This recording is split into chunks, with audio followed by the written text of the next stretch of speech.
Hey everybody, it's Dr. Jonny. Welcome to today's episode of the Ultimate Fat Loss Summit. And today we're going to be talking to my dear friend, Dr. Alan Christianson. And Alan, first of all, welcome and thank you for spending this time with us.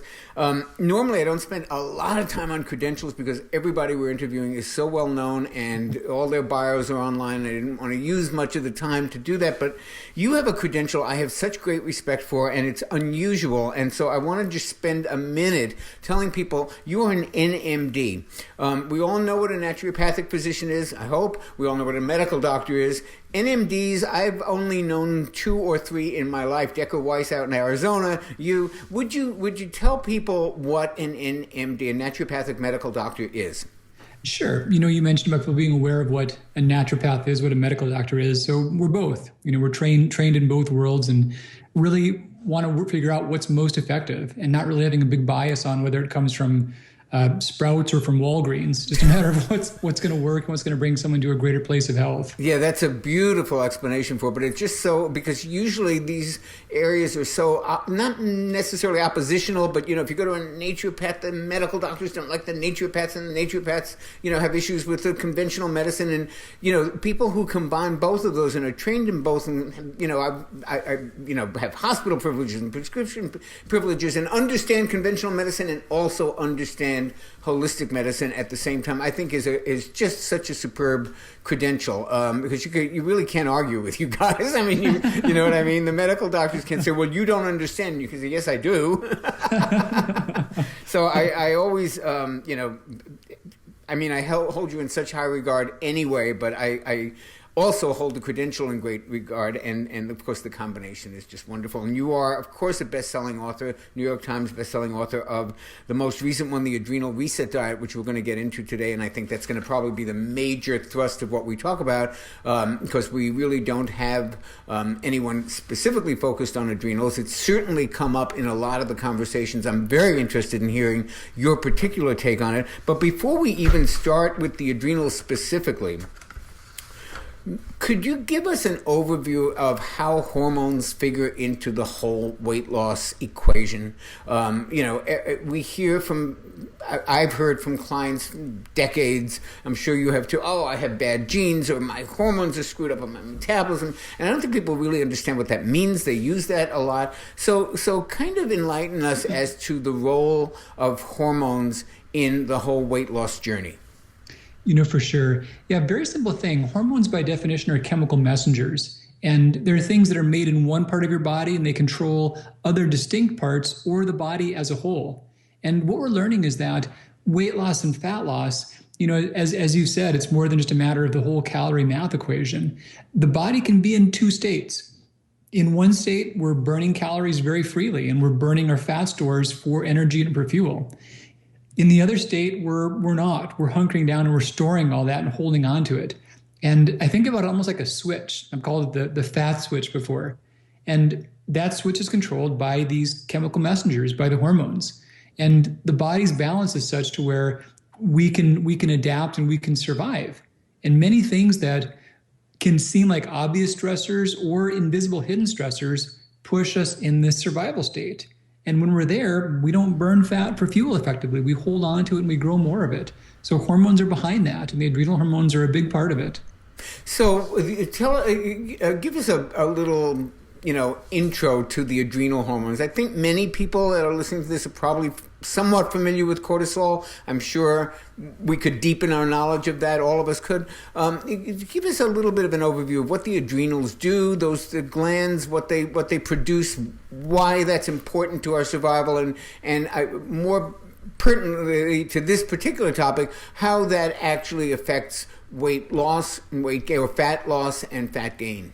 For sure. So the adrenals are a couple things about the mass of little small breath mints, and they sit on top of the kidneys. There was an older name called the suprarenal glands because they sit above the renal glands, the kidneys. And they make over 57 hormones, like, Heinz 57 varieties, you can remember that.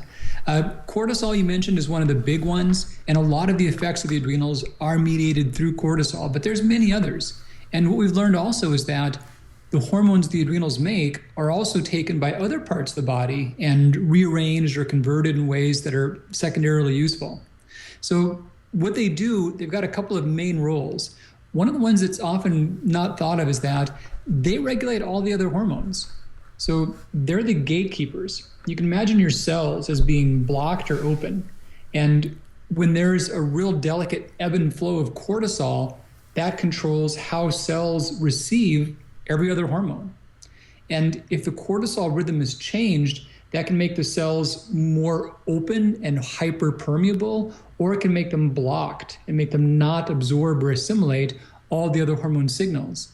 And that can be a strategy. That can be one of the ways the body can have secondary control over this delicate hormone balance. So that's one big job. They also regulate our blood pressure, how fluids and electrolytes move throughout the body, but also the tension of all of our blood vessels. So they're a big part of that. They regulate our blood sugar. So many other things do too, but they're a big part of how we keep our blood sugar from dipping when we go between meals. And if we didn't have that, we would go into a coma if we didn't eat after every few hours. So they also have big roles in regulating the blood sugar.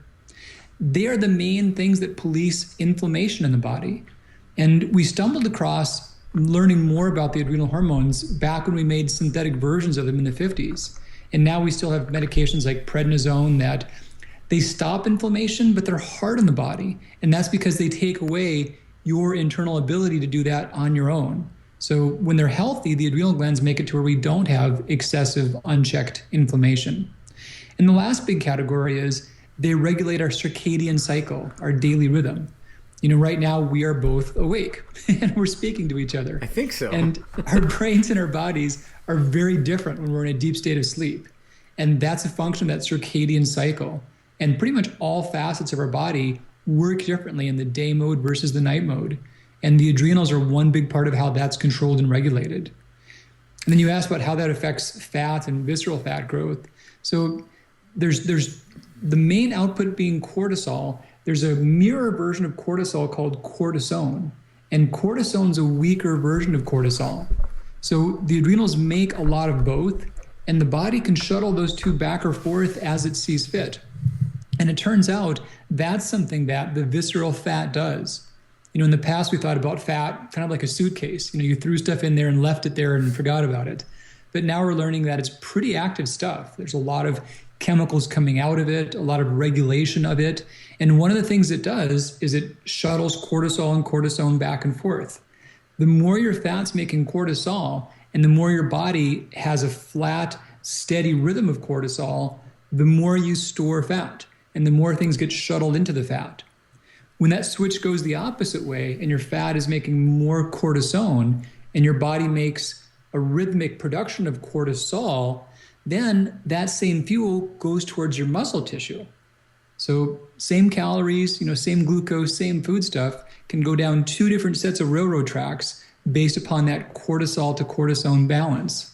So I guess the first question that would occur to someone hearing this would be, how do I affect that balance between cortisol and cortisone? And if I understand you correctly, and let me repeat it just in case I didn't get it right and in case anybody else didn't get it right, an excess of when this relationship between these two derivatives of cortisol, if you will, these two variations, is not ideal, and you have too much cortisol going on, you will store more fat. Correct. And I guess you mentioned prednisone, and I think almost everybody who's ever seen Jerry Lewis, for example, we see the effects of prednisone. Prednisone puts weight on, and he's a great example because he's famously and publicly told people that he's on prednisone, and we've seen what's happened to us. So is this kind of a byproduct? Is this an extreme version of what happens when that cortisone balance is not ideal? That's exactly what it is, John. You're totally right. And what happened in the minds of researchers is that many decades ago, they saw side effects like that from the use of prednisone and synthetic versions of adrenal hormones. Mm-hmm. And they also saw the complications of people whose bodies made too much. We call that Cushing's disease or Cushing's syndrome. Yeah. And all those states, it's mid-body obesity, it's wasting of all the extremities and the muscles, and then it's also these complications of diabetes. And many thought, hey, this is just like this obesity crisis. This is just like common weight struggles. I wonder if there's some tie-in. And decades of work have now shown that, yes, it really is. And it's that whole body production of cortisol that gives rise to it. So what can people do? I guess the first takeaway, or the first question for a takeaway, is what do I do to balance my cortisol and my cortisone? Some of the best things to do would be to not overtrain and quit dieting. Really? So flesh that out for us a little bit. And by the way, I have to tell the audience, this is coming from a guy, I've seen your sizzle reel, who is mountain biking and extreme sportsing and doing sports I never even heard of, that like you're hanging by a thread and you're doing. So this is a guy who lives out in the mountains doing stuff that you and I would never dream of. And but you're saying overdoing that can actually put weight on? Oh, for sure. So me personally, my biggest weight struggles in my life have happened when I've been a competitive road cyclist, and I'm training like 22, 25 hours a week. Really, every hour, every minute is like really hard. That's when it's hardest for me to manage my weight. And I've seen that firsthand. That's when I've got to like pull out all the stops. So the reason why that is because these mechanisms are survival mechanisms. So think about our ancestors. They had times to where there was food scarcity and there was danger that faced them. And during those times, their bodies really subconsciously hunkered down and just stored the calories away for the next famine. And all these things that disrupt that cortisol rhythm are stressors, our processed foods, our high fructose intake, all the chemicals we're exposed to, the synthetic light that we're around, not getting cold at night, noise pollution. All these things make our body think there's a famine coming. So these are survival responses. And in the context of our evolutionary past, they actually served us. But in the modern world, they do not serve us. You mentioned something, and audience, forgive me, because this is something I have always wanted to really get clarity on. So I'm going to ask this, and I have a feeling that there may be a few people wondering the same thing. When I was in a practice in one-on-one in nutrition years ago, I had many women who worked out fiendishly trying to lose weight. Fiendishly. I mean, they did everything we told them. They get on the track, and they had this little punch, this little belly fat that just wouldn't go away. Now, I didn't know anything. I started 1990 as a trainer. I didn't know what cortisol did. But as the years went on, I've seen this more and more, and I want to run this by you so that you can kind of give some clarity to it. As recently as a couple of years ago, I had a friend who was a female friend who was training for a marathon, and she was working out like what you were just describing, just absolutely all the time. And she could not get rid of this little bit of a belly, and she's running 20 miles per hour, whatever crazy stuff she's doing. She's dieting to death, and the belly's still there. And she said, I don't know what do I need to do? Do I need to do, up the intervals? Do I need to do? And I some gut feeling said, why don't you cut back on your training? Why don't you cut it way, seriously? No, but then I'll even get fatter. I said, just try this. And the belly fat came off. I wonder if people have had that experience, but obviously you've had that experience. I watched that happen. What goes on with that? Can you flesh that out for us a little bit? You've hinted that, too much cortisol puts the weight on, but how is that excess cortisol related to working out so hard? One caveat I've got to throw out there, our bodies certainly need some movement, and exercise is a good thing. Of course. Please don't let this be a license for everyone to think they should not exercise anymore. But we're talking smarter exercise, not necessarily harder exercise. So what's happening is exercise helps us because it's actually a stressor. It's actually pushing us outside of our comfort zone. So we move in ways in which they may be a little faster, a little bit harder, a little bit greater intensity than we're used to. And when things are set up right, it's not overwhelming, but it does make our body come back stronger. And that's a positive side of stress. When stress is a slight challenge and it's timed adequately with enough recovery, we bounce back from that with greater capacity than we had beforehand. But this is a curve. So if the intensity and the frequency is more than we bounce back from, it leaves us in a state of chronic stress. And there's so much data about competitive athletes having weakened immune systems, thin bones, losing their menstrual cycles for women. Mm-hmm. And these are all signs of it being a chronic stress response. Isn't that one of the reasons why people, when they run marathons, they invariably get sick the following week? Does that have something to do with that? For sure. They're overtrained and their immune system suppressed. So in the body, there's a finite number of resources. And when you think it's survival in life or death, you're putting everything into just salvaging your calories.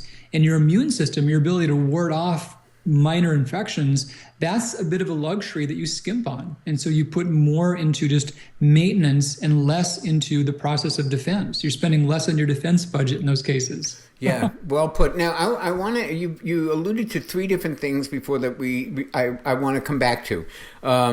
Before we start to talk about how to fix all this. And of course, your great book, The Adrenal Reset Diet, has a very specific plan. And you have an earlier book I want to bring up also called The 35 Natural Hormone Reset. So we'll talk in a minute about how to fix this. But the three things you alluded to earlier, which I'd like to delve into a little bit more. You mentioned cortisol and inflammation.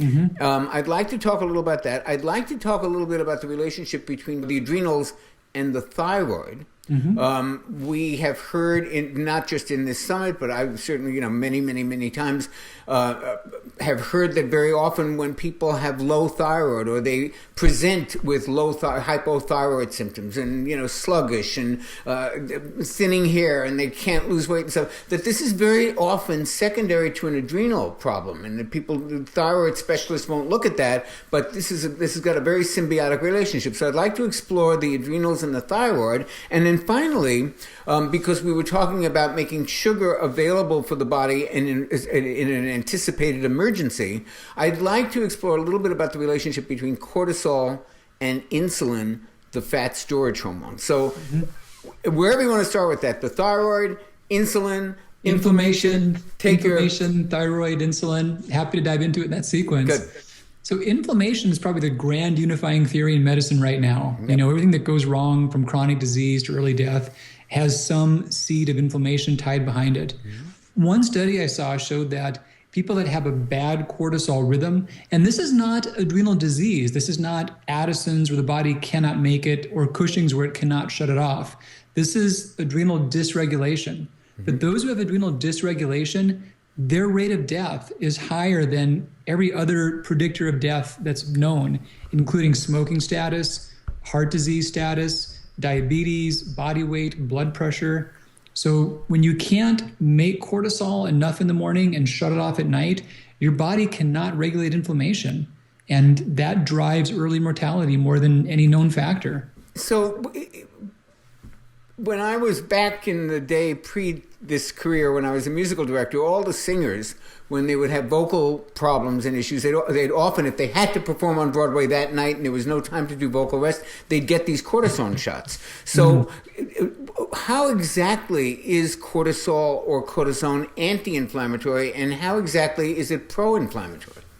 So there's a normal physiologic amount your body needs. And when you're healthy, like your body, Jonny, a healthy man, you're going to make about 25 to 30 milligrams of cortisol per day. And if there's a rhythm to where you make it and shut it off, you regulate inflammation well.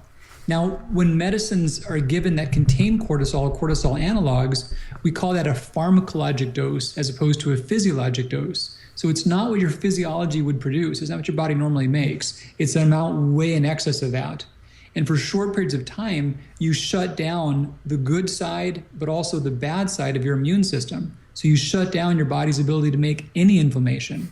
And, there are life-threatening scenarios to where that can be useful. If someone is having a severe allergic reaction or uncontrolled swelling from joints or something, that can be good in that short term. But anything of more significant duration, you're taking away the body's ability to do its own maintenance and its own repair. And so there are severe side effects from that. Interesting, very interesting. So, and now talk a little bit about the relationship between the adrenals and the thyroid. Is it true that some people who experience hypothyroid, I mean, this was a huge issue when Oprah, got diagnosed with low thyroid and the whole world was talking about it. But is this sometimes misdiagnosed? Is this sometimes an adrenal problem that's showing up as a damaged thyroid function? These are concentric circles with some overlap. Okay. So a large percent of people that have thyroid disease have adrenal dysregulation. And there are those that have adrenal dysregulation that have thyroid disease. They're very different things in nuance. So the adrenal problems I'm alluding to, they're actually not diseases. They're rhythm disturbances. They're not things that are progressive. They're not things that you're locked into long term. They're things that can be completely reversible. Thyroid disease is different. The symptoms of it, the complications can be reversible. At early stages, the immune response can be reversible, but it's a disease process. It's the body actively attacking itself. Now, the symptoms can be similar, and here's why. I mentioned that thing about the cortisol opening and closing the cells. Well, that works outside the cells, but it also works on the mitochondria, the little powerhouses that give the cells energy. Mm-hmm. So when cortisol rhythm's off, that makes your body thyroid hormone resistant.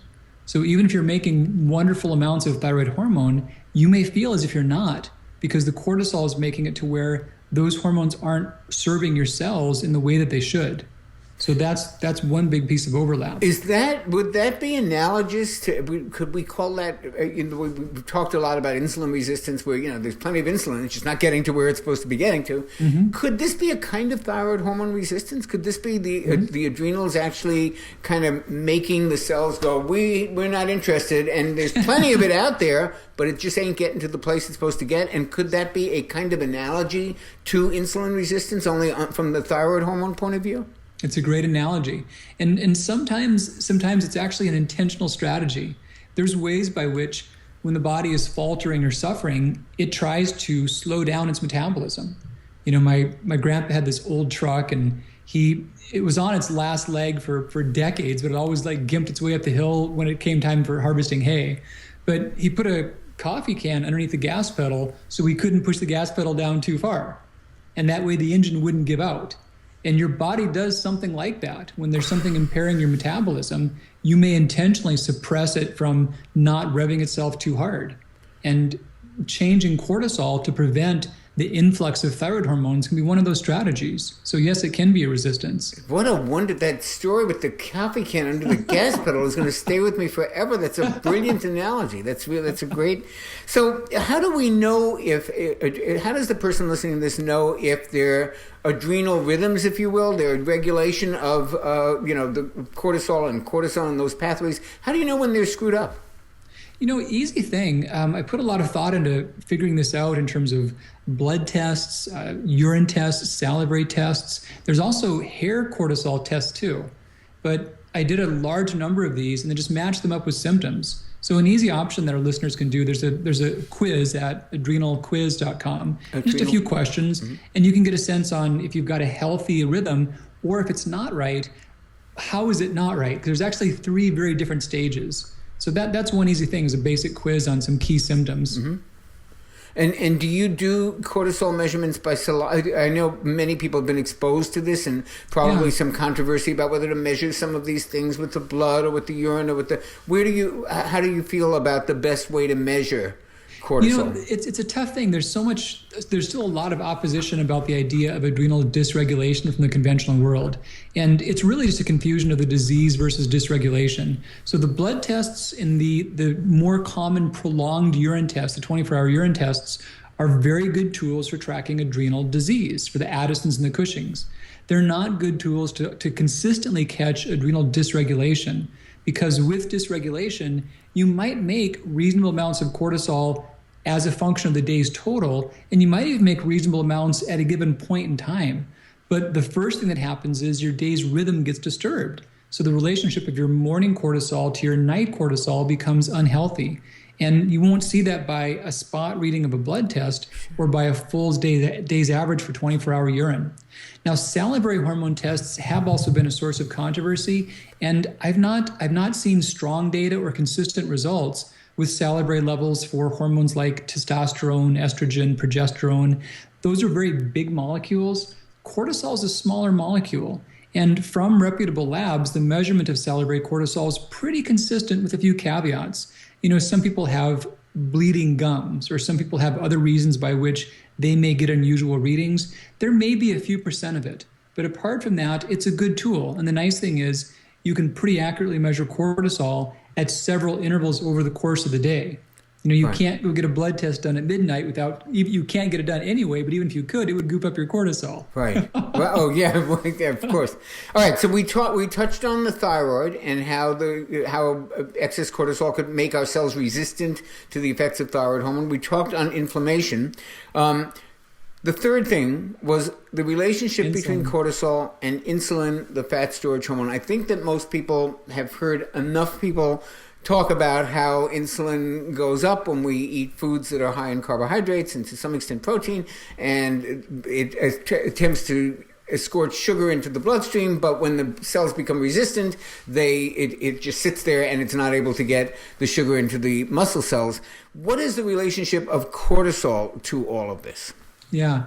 So insulin, you mentioned there briefly at the end, it also works within muscle tissue, and skeletal muscle tissue especially. So a cortisol rhythm or lack thereof really determines whether insulin is feeding, kind of like herding all these sheep into one pen here or this pen over there. And those two pens are really the visceral fat and the skeletal muscle tissue. So subcutaneous fat is more a function of just total food intake, independent of insulin metabolism, but the visceral fat is very specific. So if total cortisol production is very high, or if that rhythm is disturbed, then those are scenarios by which more of the same fuel goes towards the visceral fat. And that's a storage strategy. So think about it this way. If you've got a good job, things are going well, and you get this windfall. Some random distant cousin you barely knew passed away and left you some inheritance. So you've got this money, but all of a sudden you hear that your job is on the line, that there's cutbacks in your division, you might get a pink slip next week. So what do you do with that money? You could take that and buy a house, make like a long-term investment, or you could just put that like cash under the mattress, immediately accessible funds. So in a time of crisis, in a time of uncertainty, you will not make a long-term investment. So in your body, muscle, bone, brain tissue, those are long-term investments. They take a lot of energy to make, and they're not things you can pull out of very readily. But visceral fat, that's gold coins under the mattress. Yeah, that's a very, very good, that's a very clear analogy. That's wonderful. Yep. And so cortisol controls where those funds go. Let me just run this by you and you tell me if I'm off center here with this. So I have seen many people in my practice when I was practicing, and I've certainly heard many clinicians talk about how someone can be following a pretty decent lower carb diet, a healthy low carb diet. So you would think that their blood sugar is under control and their insulin is not in overdrive and they're not going to be storing fat. And yet they are. And I wonder whether or not, you mentioned that one of cortisol's job is to make sure that you're ready for an emergency and to actually create blood sugar even if you're not eating, to break down tissue, to just make sugar available to the muscle cells so you can run away or fight, right? Mm-hmm. Is it possible that even in the absence of eating a high-carb diet, if you're under enough stress, cortisol is constantly making sugar, which is going to boost your insulin? Yeah. Am I anywhere near correct on this? Or you're spot on.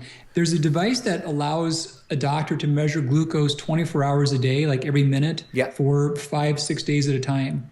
And I've seen people who, like you said, got a higher stress load, their cortisol rhythms are not healthy. They've consumed very little carbohydrate, but yet their blood sugar rises higher and higher. And diabetics will see this. They'll often wake up with very high blood sugar despite the fact they've not eaten over the course of the night. And what's happening is those stress hormones are making your muscle tissue into sugar. It's just like their muscles turning into Coca-Cola and being right into the bloodstream. and what I don't know if you've seen this, but I've seen this time and time, especially when I was working with Atkins back in early 2000, and we would see these people who were in just the case we're talking about right here, and they're on low carb diets, and they're still not losing weight, and they're obviously their insulin is still up, and their strategy was always, I better cut it back even more. If I'm on 50 grams, I better get down to 30. Well, that's not working. I better get down to 10. Maybe I'll just have one bite of lettuce. And maybe if now with this knowledge that you're giving us about the interaction between cortisol and insulin, I wonder whether or not that was the wrong strategy and they should have been saying, I better manage my stress. Forget about lowering the carbs even more. Perhaps that's really what's the monkey wrench in the mix here. And that's the thing. And the term stress is a very loaded term to researchers like yourself, people that are clinicians, have medical training. Stress means anything that disrupts your body's balance. We call it the total allostatic load. To the public, we think about stress as oftentimes the nasty boss or the jerk on the highway. And those are real stressors. But it's really the sum total of the obvious mental emotional stressors and the invisible allostatic load type stressors that disrupt that. So it can be a matter of relaxation and meditation, but it also can be a matter of what time you shut off the lights at night, or how cold your room is, or whether your body's carrying plastic derivatives inside of it. All of those things act like stressors. All these factors that don't seem obvious collectively work on the same pathways.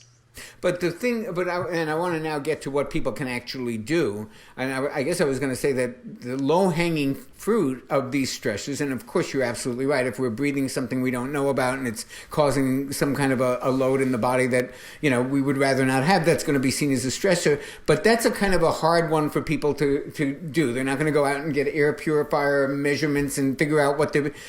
On the other hand, maybe having a better way to deal with the boss who's making a deadline unrealistically, or a kid who's acting out, or a spouse maybe those are things that are kind of more in our control and something we can do something about. So I suspect that that's like where we would start. For sure. Yeah. One of the things that a lot of the research pointed me towards, like a low-hanging fruit, was actually light therapies. Tell us about as far that. as being effective and being easy, just bright light in the morning. So there's a thing called the cortisol awakening response. And that's if that whole day's rhythm from, waking up, the nice spike, to tapering and shutting down, you could think of it like a roller coaster. And the roller coaster only starts when the machine ratchets it up that first big hill. The rest, it's all passive afterwards. Well, that's what morning sunlight is. It's loading up the roller coaster for the first big drop to work throughout the day. And we don't really get that in modern life. Now, here's an odd thing about light. I'm in an indoor area right now. I've got good lighting, and in terms of light intensity, there's a measurement called lux, L-U-X, and a brightly lit room like a studio, maybe 800 or 1,000 lux. Maybe a little bit more, not too much.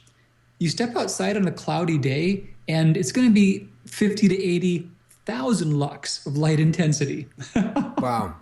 So, and you could have, like, I'm in the Sonoran Desert, and I could have a wall that the whole wall would be just glass, to where the light's pouring inside, like the most well-lit room you could imagine. So that still might be 1,000th of the light intensity that would be on the other side of that wall, like 1,000-fold difference. Wow. And our brains do not register that. We can function under match light to navigate through a hallway, or we can be outside in broad daylight. So our brains compensate, but we don't get what a big difference that is. So the light intensity of sunlight, or closer to it, in the morning is just magic. It's so huge. Now, there's a lot of parts of the country and of the world to where that won't happen when you're waking up. Like, we're coming into winter, some times of the year, it can be to where you're waking up and you're off to work before the sun is really even up. So do natural sunlight when you can. When you can't, do a light box. There's great ones now. The magic threshold's about 10,000 lux of light intensity. And for most people, it's getting half an hour within an hour of when you wake up to really prime that cortisol awakening response. Very, very interesting. Well, so now that we're getting into some of the things people can do, and boy, that is a great clinical pearl. In the Adrenal Reset Diet, in your previous book, The 35 Natural Hormone Resets, obviously there are things people can do both with diet and lifestyle, like the light therapy you just mentioned.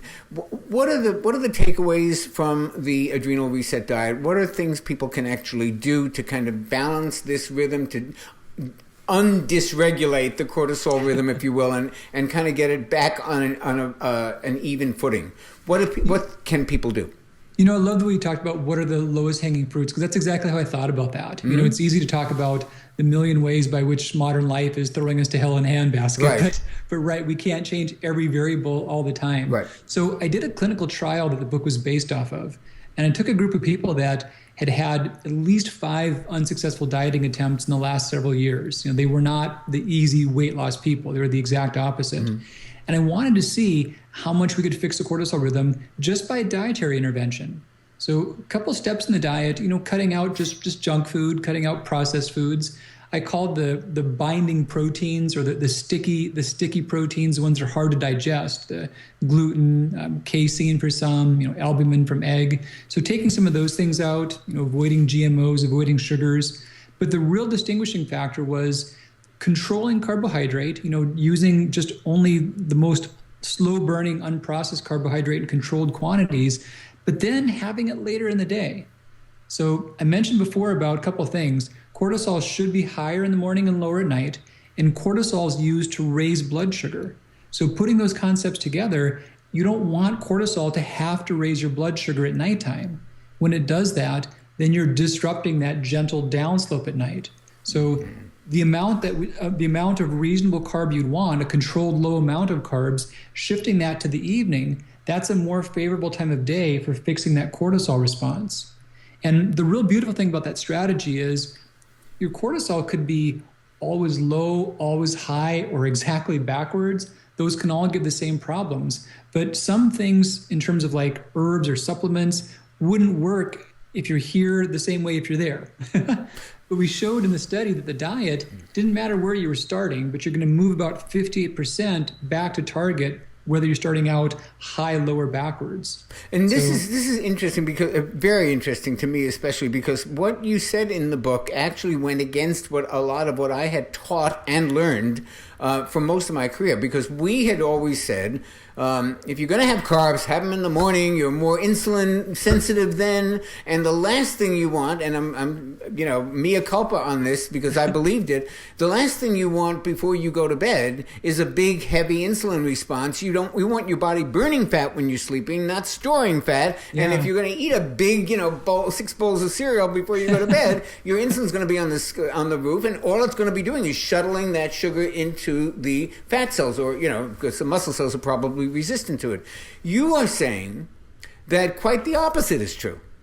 And I'm reminded of a book when I was beginning my career. It was a book called Potatoes Not Prozac by I remember that. Yeah, Kathleen de Maison, who's a wonderful nutritionist and psychologist, and she kind of made the same argument you're making about eating carbs at night, largely on the basis of serotonin. You're making it on a kind of for a different reason. So could you flesh that out a little bit more? Because I think a lot of people, if I was misled about this for most of my career, I'm sure other people have gotten the information wrong as well. Is there no advantage to, we hear every other day we hear about a celebrity that don't eat after 7. I've said it myself. I've put it in programs myself. Mea culpa. Don't eat it, because there's something about, going to bed on an empty stomach, and, you wake up a little thinner, and, all of that. But you're kind of saying that that's not so.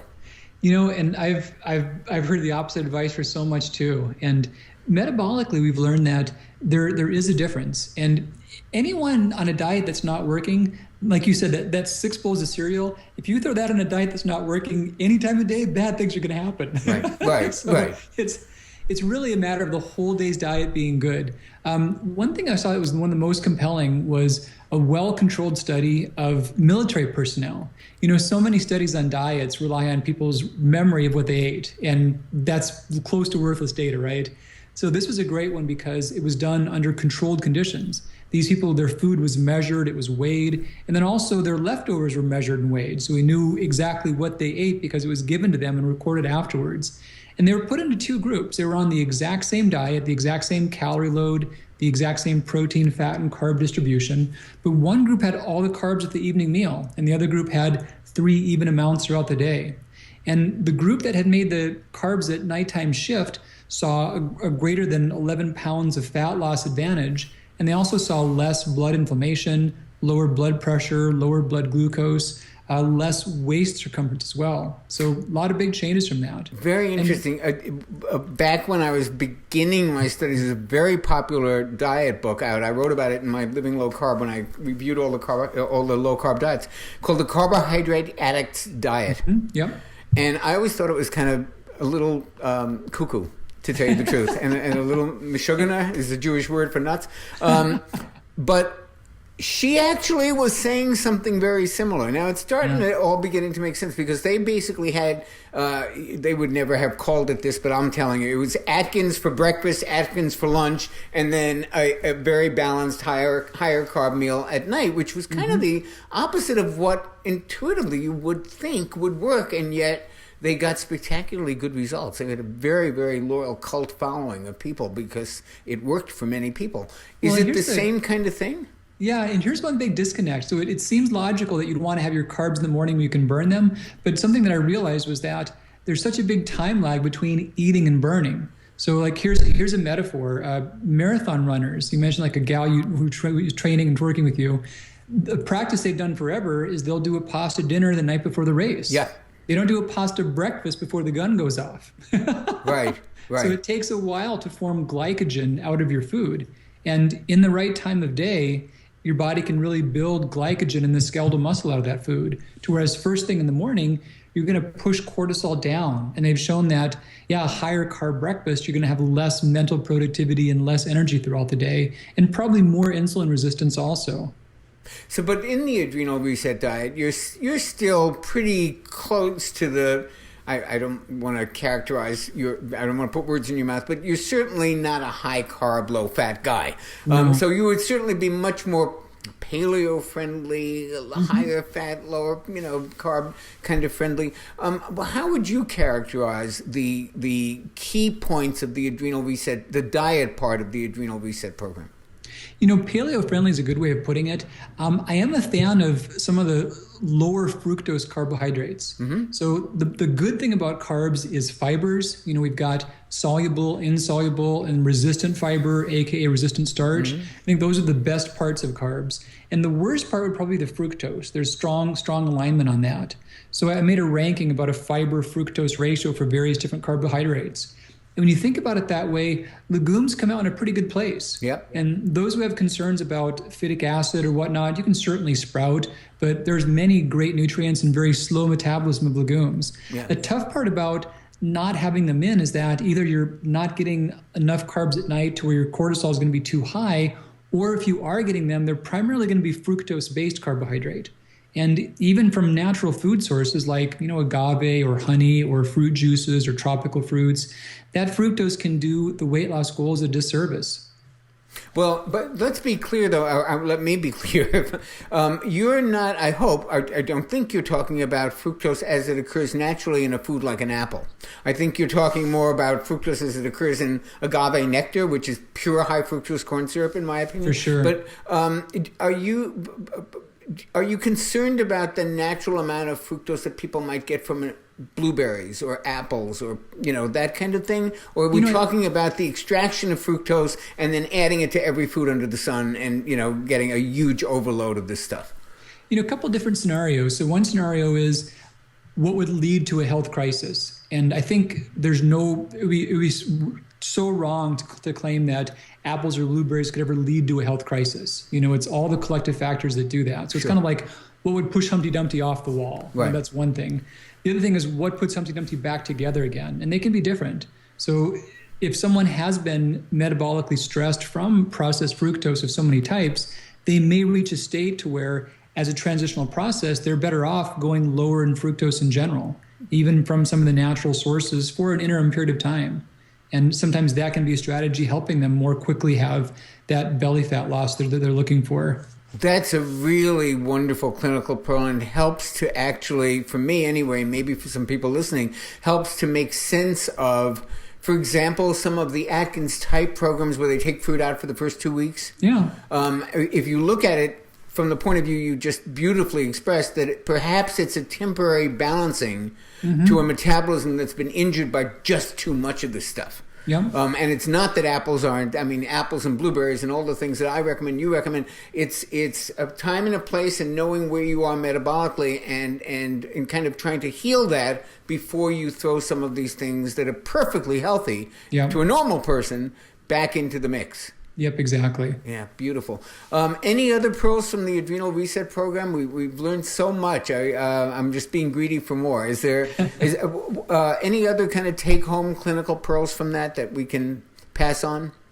One thing would be about adaptogens. You hear so much about tonics, supplements, adrenal supplements, adrenal blends. Mm-hmm. They're all so specific. So when the adrenals are not working right, they're going to be off in one of three distinct states. They're overproducing, they're backwards producing, or they're underproducing. And most all of the herbal tonics or adaptogens are really a better fit for one of those levels than the others. Many of them will raise cortisol, some will lower it, and some will change its timing. And if your cortisol is too high, something like licorice that raises cortisol will not serve you. Yeah. And if it's too low, something like ashwagandha that lowers it, that's not going to be helpful either. And where does rhodiola rosacea fit into this? That's a good thing. That's mostly a matter of changing timing of cortisol. So I called that the stressed phase, the wired or tired, or the crashed phase. Oh, excellent. Yeah. And each of those respond best to more distinct therapies. It makes me nuts. I did a video a while back in which I bought the top 10 adrenal supplements on Amazon. Yeah. And they're all a list of like 10, 15, 20 ingredients that do completely different things. Wow. Oh, that's really, really you got interesting. your gas and your brakes on at the same time. And what are you trying to do? Yeah, that's so well put. And now you of course discuss a lot of this in the book. And obviously that book is on my must read and recommended list to everybody, The Adrenal Reset Diet. Alan, tell people where they can find out more about you and get more of your material, and how to find you and all the rest of that stuff. My center place is Dr. Christianson, CHRISTIANSON, drchristianson.com. Beautiful. And the book, of course, is The Adrenal Reset Diet.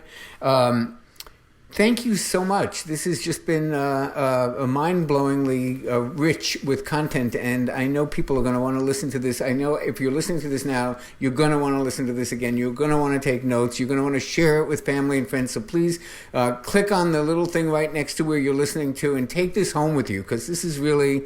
I'm going to listen to this again. This is just really wonderful, wonderful stuff that you want to listen to more than once so you can really digest it and put it into practice. Dr. Christianson, thank you so much. It's always a pleasure spending time with you. Yeah, my honor to be on this with you, Jonny. Take good care of yourself. Thank you. You too.